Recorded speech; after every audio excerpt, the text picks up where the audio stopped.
Mga kaibigan, kami nagbabalik po dito sa Dabas. Isa sa pinaka-kontrobersyal na balita ngayong linggo ay ang paghahain ng demanda po ng ABS-CBN laban sa AGB Nielsen dahil sa ilang mga pangyayari na naganap po sa Bacolod City. Ano ang iyong reaksyon kayong dalawa nung narinig niyo ang balitang yan?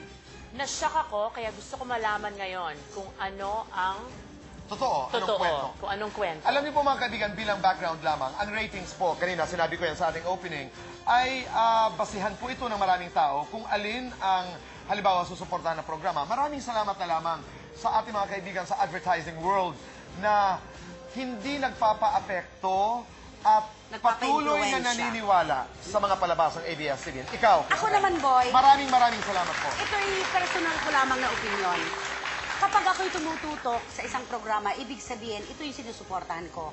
Bilang mga Pilipino po na nagbabayad ng inyong konsumo sa kuryente, alam po namin na malaking kaligayahan para sa inyo ang makitang nananalo, nangunguna ang mga programang sinusubaybayan nyo. Yung po ang pinakapunto ng ABS-CBN. Ang lumantad po ang katotohanan.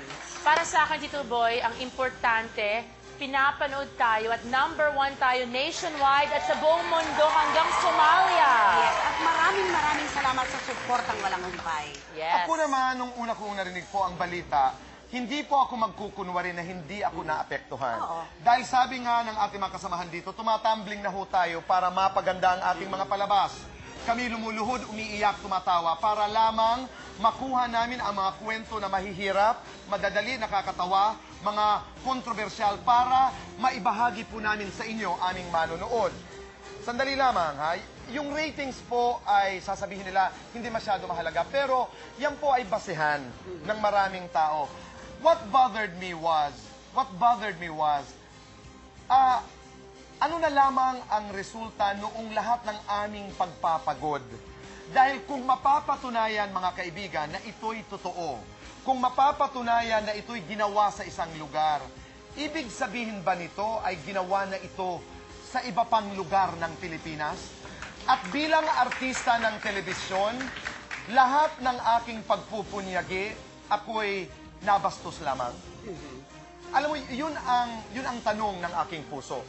Mga kaibigan, alam po namin, umpisa pa lamang po ito ng kwento. Mahaba pa po ang lalakbay ng kontrobersiyang ito, pero simulan na ho natin, narito po ang kwento. ABS-CBN, tuloy ang kaso laban sa AGB Nielsen Media Research Philippines kaugnay ng nadiskubring di umano'y anomalya sa ratings. Biyernes, December 14, formal lang nagsampa ng kaso ang ABS-CBN laban sa AGB NMR Philippines. Ang kumpanyang naglalabas ng television audience measurement o ratings ng mga programa sa telebisyon. Ito'y matapos lumantad ang isang taong umamin na siya di umano'y binayaran para suhulan ng mga kabahayang kinabitan ng metro ng AGB Nielsen. Ayon sa taong ito, ginagawa raw nila ito para maglipat ng istasyong pinapanood ng mga nasabing kabahayan. Sa pamumuno ng head ng research department ng ABS-CBN na si Miss Vivian Tin at ng legal head ng istasyon na si Attorney Maxim Uy, isinampa ang civil case laban sa AGB Nielsen para sa damages at injunction. Kasabay na rin dito ang paghingi ng temporary restraining order para sa nasabing research company. At sa isang press conference na ginanap ng hapon ng araw ding iyon, formal nang naglabas ng official statement ang ABS-CBN tungkol sa kaso. At bahagi nga nito, ang naging pahayag ng chairman at CEO ng kumpanya na si Eugenio Lopez III. We regret to bring this matter to the public, but the Filipino people and the entire media industry deserve to know the truth.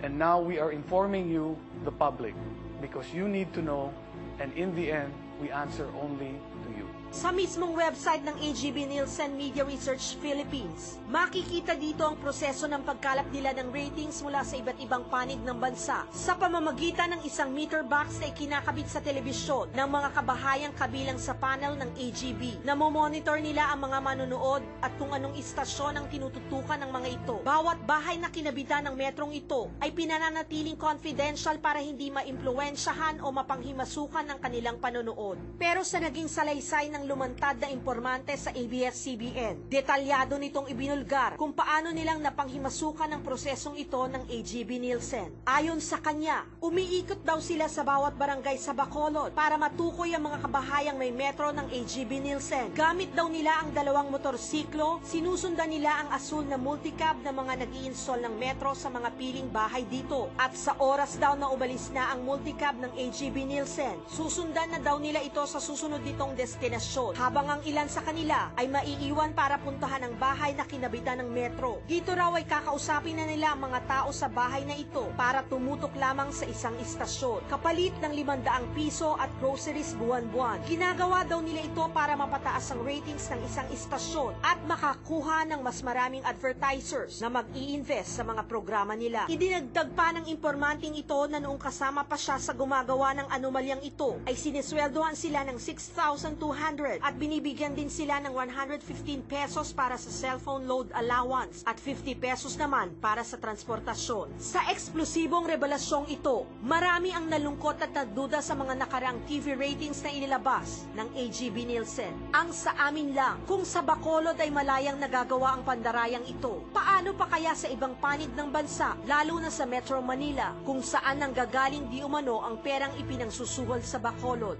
Ang sa amin lang, kung nadiskubre na ng AGB Nielsen ang anomalyang ito, bakit patuloy pa rin silang naglalabas ng TV ratings na questionable ang datos na pinagbasihan? Ang sa amin lang, ito ay isang malinaw na panlilinlang sa publiko, sa mga advertisers, at sa mga taong marangal na nagtatrabaho sa industriyang ito. Right din naman po natin at ipaglaban natin ang katotohanan sa lahat po ng sumusuporta sa ABS-CBN, sa lahat-lahat ng shows ng ABS-CBN. Maraming salamat po. At least yung ABS, alam naman natin yung ginagawa natin tama. Hindi tayo nagdadaya, hindi tayo cheat. Alam natin yung tama, ginagawa natin yung tama. Ginawa namin yung trabaho namin ng maayos, wala kaming tinatapakang tao, malinis yung konsensya namin. So kung may mga tao na mamimeke ng ratings, nakakalungkot naman yun. Sooner or later, malaman natin ang katotohanan, di ba? I guess as for me, mabuti naman na someone came out and admitted this. I hope na the truth really come out and people really know. Mabuti yun, maganda yun kasi malalaman natin ang katotohanan. We really try and work for the pursuit of excellence. My message is for ABS-CBN, not to be discouraged, but to continue to give their best in all their projects. No more mediocrity. Let's stick with what is excellent. Sa patuloy na pagbibigay serbisyo ng ABS sa buong sambayan ng Pilipino, mahalaga sa amin na maiparating sa publiko ang totoo at pawang katotohanan lamang. Kaya kung sakali mang may lumapit sa inyo para suhulan kayong tumutok lamang sa iisang istasyon, ipagbigay alam kaagad ninyo ito sa amin dito sa ABS-CBN.